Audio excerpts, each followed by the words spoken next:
Well, we got a calm night, about 2 mile-an-hour breeze here on Monday, and burn barrel is all done. It's going to be baking off all the paint, and I'll be adding all the clips on the end as on the bill. She's working real good. There's an ash door on both sides, 180 degrees apart.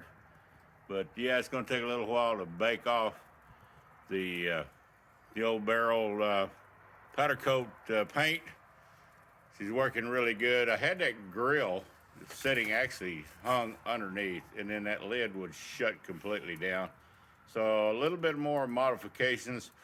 I do want to put that drop down 4 inches inside, and but no ashes. And the smoke, this is supposed to be a smokeless design.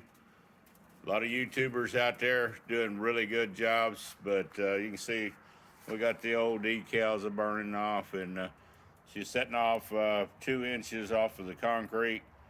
And there's a big old plow disc down in the bottom.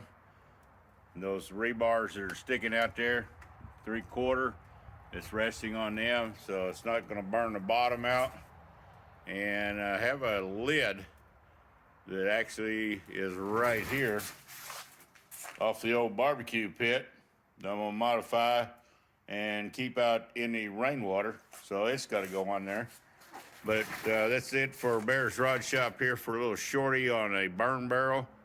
Like I say, there's a lot of guys out there building really exotic turbine ones out of a couple of drums, but I'm real happy with this. And that was just nothing but paper. So yeah, very little smoke except for the paint baking off. I'm happy with it.